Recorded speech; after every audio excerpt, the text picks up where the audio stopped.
maybe I don't have the Midas touch. Like everything I touch is going to turn to gold, and then I touch something and it turned to ashes. Pete was on a hot streak. He sold business after business, eventually maxing out in an $80 million exit. That gave him a lot of confidence. A bit too much. I ignored the advice as well because I'm like, okay, I actually want to validate that I am an entrepreneur. Like I'm not just like a one-hit wonder. After his exit, Pete tried something new, but it didn't work out like he'd hoped. Instead, it resulted in a hard loss both financially and emotionally. I'm like, oh, am I going to end up blowing all my money because I'm going to like continuously try to do things? And then if you lose several $1 million like at a time, I mean, do the math and eventually you'll end up with nothing. In this episode, he tells us about how overconfidence post-exit led to that loss, what exactly that loss was, what he learned from the experience, and how he's moving forward.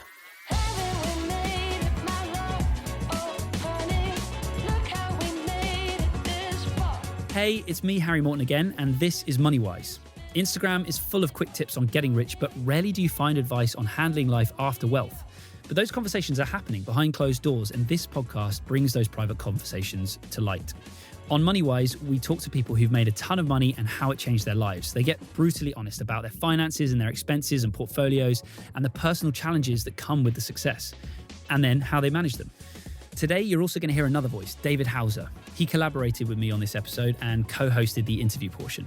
And if you're a startup CEO, you've got to check out joinhampton.com. It's a place where conversations like this about wealth are happening all of the time, the kind of private conversations that just don't happen in public. So definitely go and check it out, joinhampton.com.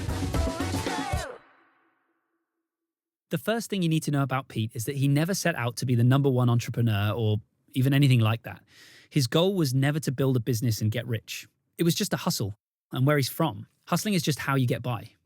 So I grew up pretty poor, so going to food banks, that kind of stuff. So just always kind of seeing people struggling around me. But with that also just seeing people working multiple jobs, or someone has a side hustle doing this, side hustle doing that. I never saw that turning into a business. It was just like, hey, you're always kind of hustling to make things meet. So I was always looking for more like short-term kind of arbitrage opportunities. Yeah, it would be like make hay while the sun's shining is pretty much where I landed with that. So like thinking back to your kind of childhood and growing up, did you ever think you'd become like a big person guy, or was it just about making money? No, I think it was always just about making money. And primarily it was always just about survival. When you grow up with scarce resources, you're not really thinking about a year from now, 5 years from now. You're really more in like 24-hour cycles, like wake up every day, and kind of like I'm trying to get to the end of the day and then like, basically restart the cycle. Yeah, so just not a lot of long-term thinking there. I would say I had always wanted to get a Chevy truck, have a house, and then have a pool in the backyard. Like once I got into high school and was like, man, this is like kind of seemed like the middle-class lifestyle, like living in suburbia. To me, I thought that would be great. And I think I heard like one of my friends say, oh, yeah, my dad makes like 40 grand a year. So that was always my goal. If I make 40 grand, I can get a truck, like I could get a house and I could get a pool, and then life will be great. Do you think that you were looking for safety or were you looking for freedom? I think at that time I was looking for safety.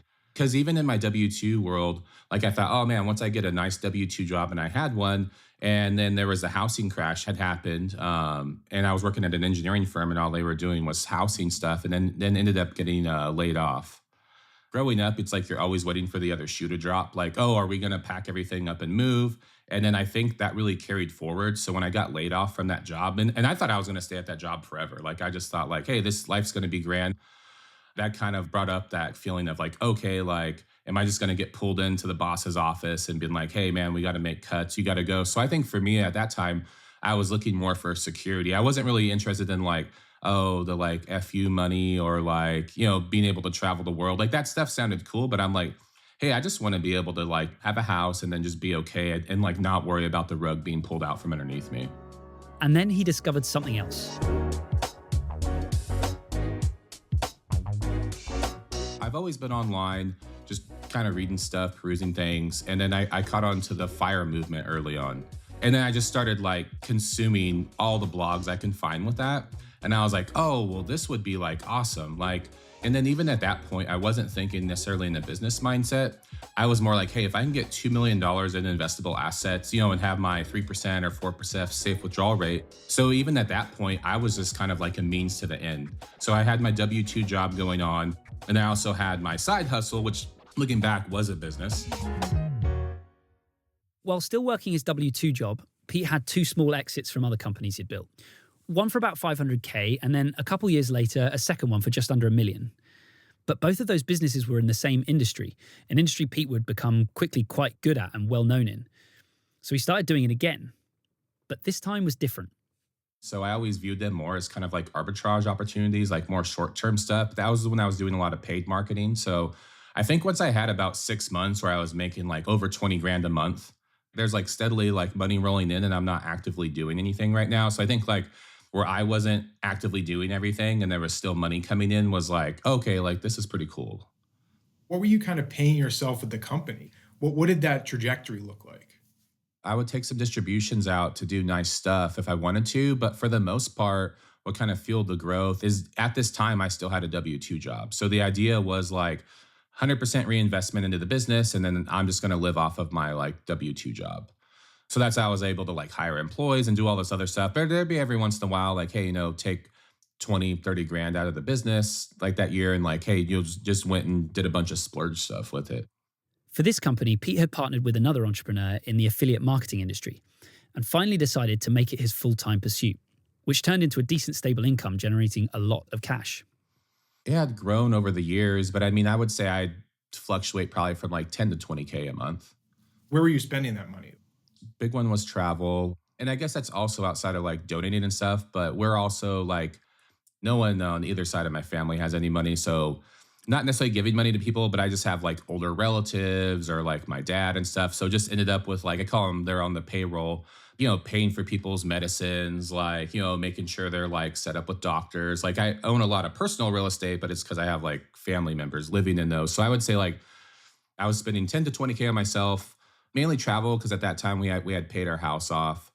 And then came the big payoff, the exit. It was 80 million. I had a partner in the business, so I ended up getting 40 million direct from the sale.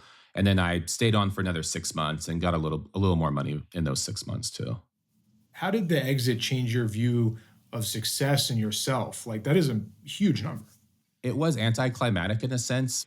It's like it was this whole frenzy through the M&A process. Then we get to the end and like we're signed, we're funded, and it's like, oh, cool. Like, luckily my wife threw me like a little party because one thing about me is I'm always very forward looking. So I never like celebrate like wins and successes very well. So even when I had my company, my chief of staff, that was her job to like, hey, we need to like celebrate this company milestone or celebrate this person. So, but it was something that's even bad for myself. So I just had always viewed myself as like getting really lucky.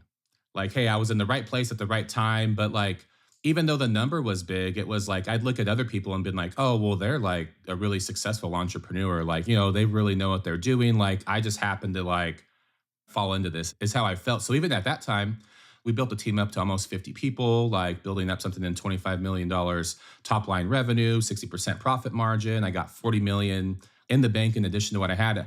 I still didn't feel like a very successful entrepreneur. Like, even if I was going to go join some mastermind or something like that, like imposter syndrome was going pretty strong there. Yeah, I think we all struggle with that. Like even today, I struggle with imposter syndrome. Like I can get up on stage and talk about whatever, and I'm like questioning myself: Do I belong here? Was I lucky in these companies? I'm not the right person to be in this room or this stage or whatever.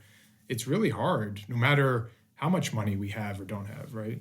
Yeah. And then I think one thing is like all of our friends, like no one has a business, like, everyone's just W-2 type person. So it was really weird to be like, I don't want to even tell people how much money we got. Like, and then even my wife even mentioned it made it feel kind of like monopoly money because the numbers were so big. Yeah, exactly. Did your lifestyle change at all? Like houses, cars, all of that stuff? No. But the one thing I had wanted to do to celebrate is I'd always wanted to fly in a jet and I wanted to go like get a suite at the Raiders game.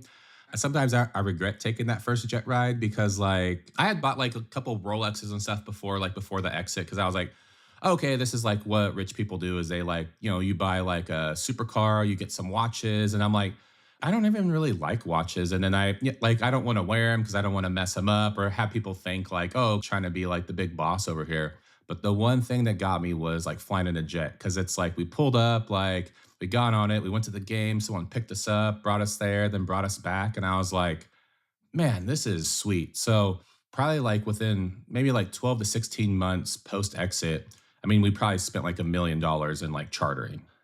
Pete was getting used to this new life and the opportunities it brought him. But things can get a bit weird after an exit like that. On the one hand, you have this sense of accomplishment and pride in your ability and what you've done. And then there's the other side of it.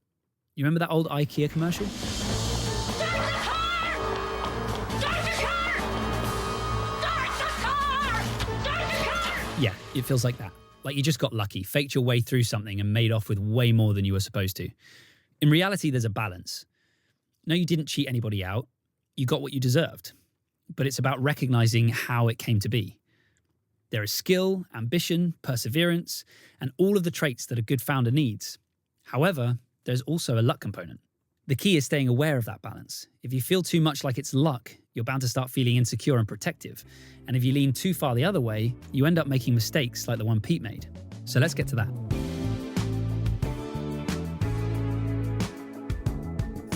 To do that, we return to that spending bit. Pete was starting to spend big, especially with all the chartered jets, but he was running into a problem. So I'm probably not the best investor in the world. So for me, I was like, okay, I know I'm like losing money, keeping a lot of it in cash.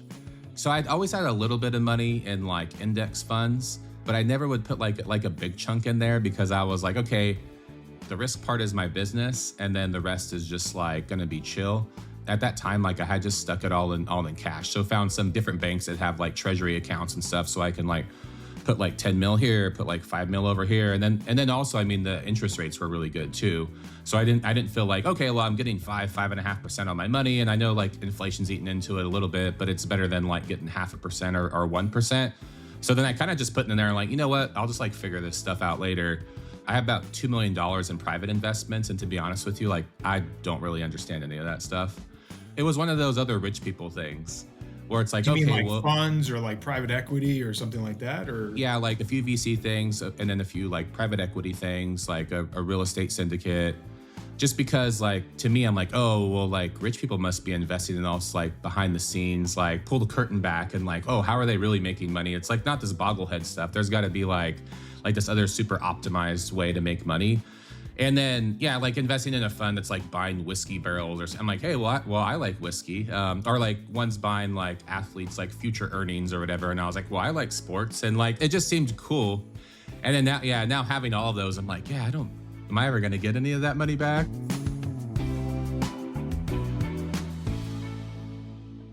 So he's not feeling cut out for investing, which is fair. Just because you're good at building a business doesn't automatically mean you're good with money overall. We just talked about that a few episodes ago with Brian Beagleman, and this is where we get into Pete's big mistake. But to get the full story, we have to go back a bit before he actually got that $40 million. The sales process for the company took about 2 years, and I had a partner, and at the time when we were going through the sales process, we weren't speaking directly. So we were speaking through attorneys because we had a partnership dispute. So it was kind of like a 3-way negotiation, which was very difficult. And I think I had gotten to the point where I had wanted this to have something of my own, like so I could run it exactly how I wanted to run it. But also I felt like it wasn't just going to blow up because like we decided to like dissolve the company or, got into a big like lawsuit or something like that. So I had been kind of lightly looking. And also some of the comments we were getting from people, and I was overstaffed in the sense of running the like existing business, but I was staffed up because I had a bunch of different like future projects going on, but there are things where you're going to need to work on them for like 2 years before you're really going to see traction in any of them. And acquirers, that wasn't really like attractive to them. They wanted like the core business that was kicking off the cash and what kind of teams needed for that. I had become really attached to the team too. So I kind of felt like their father in a way, in the sense of like, okay, well, I don't want to be this dude that like cashes out, gets the big check, and then like half the team doesn't have a job after that. So like multiple motivations was like, hey, if I can get something of my own, then I can slowly start bringing these quote unquote extra people over into this other company. So when we exit, like no one's losing their job. And that intention to help some of his employees keep working for him is an important part of the story. We'll talk more about it in a bit. But I don't want to pose this idea to buy a new company as if that action itself was the mistake. It wasn't. The mistake is actually more of a series of mistakes he made along the way, which we'll talk about. First, let's learn more about the type of business he ended up buying. His first 3 companies were in online marketing, but he wanted to try something new. I wanted to do something different, like grass is always greener. Basically, my business model was like we were 100% dependent on Google. and then affiliate partners. So the thing was, is like, it's a cash cow, but it got back to my days of growing up as like, make hay while the sun's shining. I was looking for a business. One of the requirements was something that had recurring revenue. So even if my traffic channels got shut off, I wasn't just like, okay, revenue goes to zero. And then also like being in some mastermind communities and stuff, it's like, oh man, this like software and SaaS stuff sounds like awesome. And I'm like, oh, well, I already know how to do marketing. I'll just like hire some programming people and they could do the software stuff and like everything's going to be like peachy. And then also the other thing I wanted to have is I wanted to have something where like we were providing value to the world. So before I felt like this professional middleman, like I was almost figured myself unnecessary at some point because it's like, hey, I'm like just this like middle connector to things, but I don't actually interact with the end user at all. And did you feel confident making that change? Like it seems like a very different business. Yeah, because I mean, prior to this, I mean, I never had any big losses. So we try something like, oh, launch this new site, it doesn't work out. Cool, like we got this other site going on, but it wasn't like we lost a bunch of time and money. Also, one of the ways I grew my content marketing business was by making acquisitions within the same space. So in my mind, I was like, well, I'm good at like buying stuff from just like, kind of like a solo owner, like a founder that has no team, and then like pouring a bunch of resources on it and growing it. Obviously, I never had done that in the software space, but doing it in the content space, I was definitely like, if you would have asked me there, like, I couldn't tell you the path exactly that like how it was going to work, but I could tell you that it was going to work. And so much so that I was actually having this investment thesis because this was when everyone was doing kind of like holding companies. So I was like, okay, I'm going to have programmers. We're going to have shared services. We're going to end up with like 5 to 10 of these software businesses. And like, we'll have a marketing team and all this stuff and we'll share them across sites. But I was so confident that I was like, okay, well, once this one goes, like I was already looking for the next one and I hadn't even like scaled up this one or even done anything with it yet. So were the people around you as confident, or was it just you? My team was confident in the sense of like, that's what I was portraying and communicating to people. I would say some people around me were like, hey man, what are you doing? Because some people were like, hey, are you sure you should be doing this? Like maybe you should take some time off. Other people were like, software is kind of hard. Like, and then I even had like my previous COO, he had told me like, hey, you've already made it, dude. Like, don't go out there like risking stuff. And plus he told me like, hey, I think you're like pretty burnt out too. And So people were asking you like around you, like, hey, are you sure? Were you just that confident? You're like, I'm not going to listen. yeah, and then I think there was something to it too, in the sense of like, I had always ignored advice because I was like, oh, well, that probably applies to most people, but like at this point, like not to myself. And then also too, I think like sometimes when people give me advice, even if I knew it was good advice, I almost wanted to just prove that I could do it my way. And that like I ignored the advice as well, just because I'm like, okay, I actually want to like validate that I am an entrepreneur. Like I'm not just like a one-hit wonder. Like, hey, I can go out there and I can do something completely different. And like I could scale this up and like, hey, I'm this, because I look at people like, oh, they're a serial entrepreneur. Like, okay, to me, that's like they can have more than just one hit. And I'm like, okay, well, I'm gonna like take my entrepreneurial skills over here and prove to others. And I think also more importantly to myself that I actually am an entrepreneur, like I belong in the room. So let's take a minute to talk about the problem here. It wasn't that Pete was eager to try something new. In fact, he had analysed the skills he had that crossed over and understood where his weaknesses were. A great start. But there are 2 main mistakes here. One, because Pete had already had a lot of success, he felt as though his instincts were solid and was inclined to follow them. Because of that, he ignored the advice around him. That's fair to an extent. Move fast and break things is at this point like a rule in itself in entrepreneurship, but that can't be liberally applied. Your success in a business is never solely attributed to you.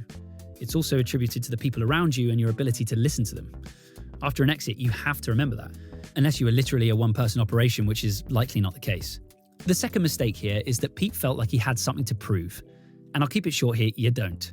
If you're feeling imposter syndrome and you keep powering forward trying to get to the point where you finally feel like you've officially made it, remember this, that point will not come. Even the greatest of the greats feel imposter syndrome at times. It's more important to reflect on why you're feeling that way and work on overcoming it personally. But I've been talking for a bit, so let's keep this moving. Pete wasn't oblivious to the reality of the warnings, but the pressure he put on himself to succeed forced him to push those doubts away.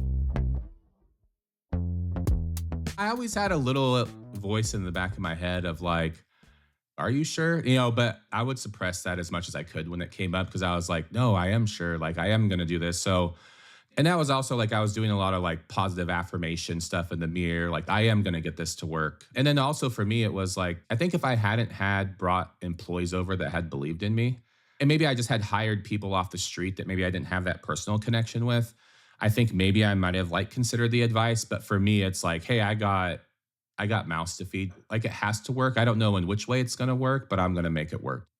This mentality can be tied back to a lot in his life. So I would say that goes back to my childhood. I would say I was being parentalized probably like in high school. So like just being like the oldest of the three kids of like, hey, like making sure brother and sister are getting to school. Like I'm making money. So if like they need something, like making sure they kind of get that. And then that's always just been like kind of my role in my family, even outside my brother and sister, like with cousins or even some older relatives and stuff like that. So I think that definitely transferred over to business in the sense of like, it wasn't me just providing a job. It was almost like, okay, well, this is like this family of people that I've built. And some of these people, I mean, I had worked with them for like 6, 7, 8 years. Do you enjoy being a provider? Like, do you get joy from it? I do get joy, but I would say like the yoke does get very heavy. How so? Just in the sense of like, if I mess up, not only are you like letting people down, but like you can also like materially impact their life. Because I really like working hard. I get satisfaction out of like working hard, doing something. And then I think being able to provide for people provides joy. But I think at that time, I was stretched with the team, also with like people I was providing for on the personal side. And then also even transferred over into our philanthropic efforts in the sense of like where I live is just like not doing very well, socioeconomic status. So, just a lot of stuff going on. So like, we're like donating a bunch of money to like build this or kind of fund this program. So it felt to me like, hey, I need to keep making money, even though I have this big chunk of money. When you kind of start looking at like all of these needs and you're projecting things out, like that money starts shrinking. So he had put a lot of pressure on himself to make sure this business worked. The problem though was that it wasn't. So multiple things that happened there is like, I had got pretty bummed when I saw like, oh man, like I'm losing a lot of money every month. And then this thing's not making much. So I kind of came up with some new initiatives and then I tapped my like lead employee and I was like, so basically put my head in the sand for 2 months, like went and just basically went on vacation for like 2 months and it was like, well, hopefully something works out over there when I come back, I think was my thought. And then also just kind of like delaying the inevitable. And then finally just getting to a point of like, started cutting expenses, just being transparent with the team of like, hey, this like is not going very well. So actually started sharing like financials with everybody just to like give people like a perspective as well. So what was the moment that you realized there was nothing more you could do? So I had 2 different people consulting for me. One was a development person and they had a whole team. And the other one was a marketing consultant. Both separately had told me within about 30 days of like, hey, like, I know you're continuing to pay us, but like, are you making any money on this thing? Like, because they were seeing like their KPIs or they had a dashboard and they could see what was going on. And then I was like, okay, too many, like the P&L's telling me I'm not making any money. Like I had people before saying like, hey, I'm not sure this is a good idea. And then now I have people that I'm actually externally that are experts that I'm paid money telling me like, I don't think this thing's probably going to make you like the money that you need. So I think after hearing that and then kind of looking at things and then talking to like my main employee too and just kind of was like, all right, I have to figure out how to shut this thing down. The business did shut down. Financially for him, it wasn't an insignificant amount, but it also wasn't too much. So I would say like with the acquisition and with like hiring everyone, it was probably like total was around like 2.5 million. Even if I would have like lost $10 million, like I could have just adjusted my lifestyle down a little bit. So I think I really focused on the emotional side of it rather than the money side of it, but also just really that provider thing comes back and just like really, really feeling like I let people down. The other thing that I didn't brace myself for was I hadn't had customers before. So when you shut down a tool, even though I refunded everybody, when you shut down a tool that people have been using for a long time, and I know you're not supposed to read the comments or the feedback, but yeah, I mean, people even started up like a little subreddit about it and like, a private Facebook group. And so like one of my employees had joined it and then I was like reading it and I was like, man, I'm going to start crying. Like this guy bought this. It was working fine and he came in and just basically messed it all up and was like a huge idiot. Like what kind of business person is this? So I think like that feedback from customers and then, had a few employees get really pissed off too. Like, hey man, like we believed in it. You said all this stuff, like feeling like I kind of lied to them. Yeah. So I think getting that feedback at the end just was like, man, I had let all of these people down. Did that make you start questioning your abilities? Oh yeah. Yeah. How so? Like, how'd you deal with that? I didn't really deal with it much. So I was pretty burnt out prior to even acquiring the company. So throughout this whole process, like I had reached even like a new level of burnout. So I didn't even want to sell the company. I didn't want to do anything. I'm just like, just shut it all down because I just want to forget about it. I just want to like pack it in a box and go like put it up in like the corner somewhere and close the door and just like have it gather dust. So basically, yeah, I shut the company down. The next week I had went to an event. I had did a little talk on like how not to acquire a company. And that was pretty much like up until maybe 2 months ago, that was all kind of the like post-processing that I had done. And I had told myself the story of like, you know what, it didn't materially financially impact you. Like, it's not that big of a deal. And now I was like, well, I could do something in the future, but I'm just going to take some time off right now. When you were questioning your abilities, was my first business a one-hit wonder type feeling, or like what were the feelings that you had? So that definitely like reinforced that, okay, maybe I don't have the Midas touch. Like everything I touch is going to turn to gold, and then I touch something and it turned to ashes. Like it was definitely questioning, but I think I just was pushing those voices down because they were so negative of like, what are you going to do now? Like, are you just going to sit at home and like not have a job? Like, or I'm like, oh, am I going to end up blowing all my money because I'm going to like continuously try to do things? And then if you lose several $1 million like at a time, I mean, do the math and eventually you'll end up with nothing. And do you think that you're second guessing yourself more than other people around you? Oh, for sure. And are you still scared today? Like, does that slow you down from investing? So that definitely slows me down from like even investing in the stock market or anything like that. Like I still have a lot of money in cash right now. And I think a lot of it's due to that like fear of like messing up. Like, oh, I'm going to like choose the wrong investment because I'm like going to be overconfident. Like, because I don't know a lot about investments. And then even for like, I'm like, oh, okay, well, maybe I'll like start or buy a business again. But it even has given me a lot more trepidation. And one thing it's brought up is I used to be more of like a quick start with things, which I think was like what got me to where I am now. And I find even for smaller things personally, it's like I'm getting that paralysis by analysis, which is something that wasn't there before, but now is like I'm overanalyzing, over planning because I don't want to fail. Even in one of the instances, I'm building a house, but I've like bought land, knocked down a house, planned a house for 2 years, bought another existing house, going to renovate that house because I want to make sure I don't like not plan something well, spend too much money, like not have something that I like. And, just through a lot of therapy and stuff, I had realized like, okay, like this fear of failing again, whether it's business or anything else, it's just causing this paralysis by analysis.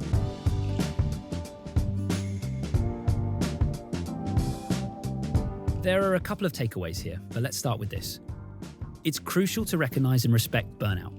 After years of intense work and a big exit, you may not even realize how much rest you actually need. Jumping into your next venture too quickly without taking time to recharge and reflect can lead to a crash, exactly what happened to Pete. On the business side, your first venture is often about being scrappy. When you have more funding and more cushion personally, the dynamic is different. And if you go into it thinking it will repeat, you're setting yourself up for a lot of problems. So I would say prior to that, as far as like business stuff goes, is I was not very humble. I was like, okay, like I can have little losses, but I'll like figure out a way to get it done. Also, I would just try to brute force things. When you have a lot of resources, just like, okay, I'm going to, I just have to find the path, but I'm just going to pour money, time, resources into it.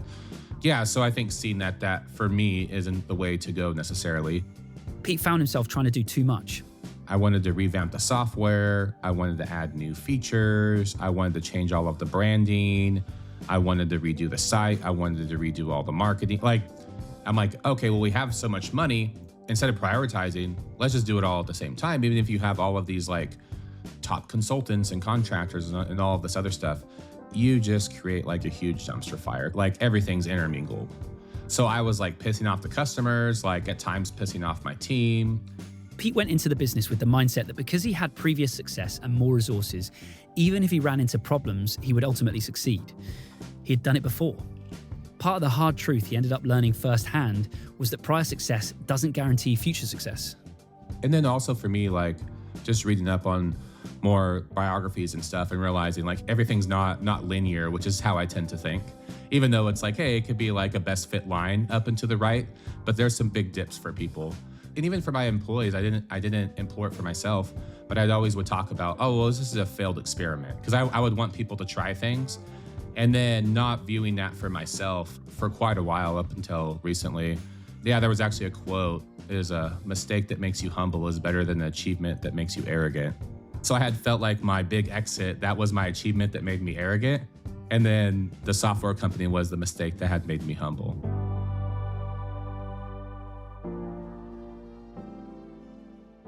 So let's talk about money again. As I mentioned, Pete didn't lose a huge amount. He's currently worth about $28 million. But since the business failure, he's reduced his spending pretty dramatically. So we're spending around $800,000 a year right now. Probably like 500 of that is for like my immediate family, like wife and kids. And then So more than half. yeah. And then the others is taking care of like different family members, that kind of stuff. So Are you still spending a lot in travel or other places? Like, how do you prioritize that spend? yeah, still a lot in travel. And then also when we do stuff, like we like to invite a lot of people too. So like I like to have experiences and like I still hang out with people that I went to high school with, or like I still hang out with one of my friends. We've been friends since we've been 5. And I was like, hey, if they made it big, like I'm sure they would bring me with them too, type of stuff. So we do those kinds of things. Yeah, we also have like our kids have some special needs and stuff too. So we definitely spend on like things the insurance doesn't cover. Like, so that stuff can get pretty pricey there too. So how does that compare to like how you originally thought about kind of the fire movement and things like that? You know, spending 800,000 to your net worth. Like, are you comfortable with that? Like, do you like where it sits? Do you want to spend more or less? Yeah, I would say going forward, I would like to spend less. Prior to exit, like we were spending money and then I just kind of went hog wild, specifically around travel. Bought my wife a lot of nice stuff. Unfortunately, she doesn't like designer things. Like all the stuff I bought her isn't like the stuff that she actually wants. And then also I've been thinking about it more in sense of like, how does this impact my kids growing up? Like I don't want them to exactly grow up how I did, but also I don't want the pendulum to swing so far to the other side as well. Like I don't want them to grow up in poverty, but also I don't want them to grow up in like one of my kids had mentioned, we were hanging out with some people and we were going to go on a trip and they asked if we were going to fly in the private plane or the public plane. That was kind of embarrassing, at least to me and my wife it was. And so I would say I'd like to spend less because I feel like I had a bunch of money, so I could kind of be a little bit flippant with money. So even when we were splurging on traveling, there'd be times we'd check out of like the Four Seasons when you have this huge suite and all these people and everything. And I never looked at the folio. I never looked at the bill because I knew I was just going to be disgusted with how much I spent. But I was just like, I was in the stage of like, okay, this is just temporary. I'm out here having fun, like I'm exploring stuff type of deal. There's still like a little bit of carryover to that too, because I guess the other thing is we do spend quite a bit of money on like house manager, like personal assistants. Like, yeah, past 2 years, I almost outsourced like completely everything. So I would say other than the kind of like other family members I'm supporting, for us, we're actually like unwinding stuff. Not necessarily because we're going to run out of money or anything like that, but more where the idea of like stewardship comes up. Aside from winding down spending and reining in his post-exit lifestyle, Pete is now respecting his burnout and giving himself time to rest and reflect on himself and his values. Yeah, doing a lot of healing from trauma growing up, like really trying to understand myself, my inner voice. I had left a huge deficit in terms of like my wife and my kids just for the amount of time spent on business. So kind of like viewing this time as like a gift because I have kids in like elementary school, junior high, and just being really able to be like, hey, I'm going to like show up to all the things. Like we're going to spend time. We're going to do the things that I wasn't doing before. I'm almost overdoing it in a sense because I felt like I'm kind of like digging out of a hole. And then also it's like really to see like, how can I really contribute to the world? And then getting feedback from people that I've like worked with of like, hey, what am I actually good at? And then, yeah, what am I good at and what actually do I enjoy doing? And where do I see myself contributing in the world to that? So I would say like, I really enjoy helping people when there's opportunities to do that, whether it's another founder getting ready for an exit or like people talking about what they're going to do after they exit. Like I definitely like being involved in those conversations. And then the other thing I really, had come to enjoy was the people aspect of things. So like managing people, leadership, like up leveling people. So yeah, I have been helping out a few people with that. And like that seems to be like maybe more of the direction I might head in the future. But I think now there's not as much pressure. Like I said, there was that heavy yoke before. To me now, it's like, hey, I can like tinker into stuff or maybe like, dip my toes into the water on things and experiment with stuff, but keep it more light. Like, hey, we're going to start this thing and I'm going to put 50K into it or 100K. And if it doesn't work, like, okay, that's cool. Like, let's learn something and like, we can kind of move on to something else versus like, hey, I'm locked into this, like, and I got to like stay into this thing till the wheels fall off, basically. So. Sure. And after everything, how has your view of success changed? My association prior to this used to just be money or also like size of business too. So I was always like, oh, well, success is like size of business accolades, or the amount of money and like material things people have. Now, kind of looking back, I mean, so when I see people that are successful, it's definitely like them having like really healthy relationships. Like they're having great friendships, great relationships with their family, being a great parent, a great spouse, great partner. It's kind of all of these intangibles where I look at those things and it's like my family's kind of fragmented. And when you see people with these like awesome families, I'm like, oh, I would actually like, and then my friend has that and he just lives a very middle-class lifestyle. And I was like, oh, I would, at times feel like I would totally switch with him, to be able to have the richness and like the family and the friendships that he's built rather than to like have a jet or a big mansion or something in those sense. So, and then also just trying to think more of success in terms of like what I encourage my kids to do. Like, what do I look for if they were an adult and successful? And to me, it's not necessarily like the job that they have. I swear you're the gold I've been running for. On it like I woke up and won the top, bro. Pete wasn't the first to go through what he did, and he certainly won't be the last. It's a very easy mistake for us to make.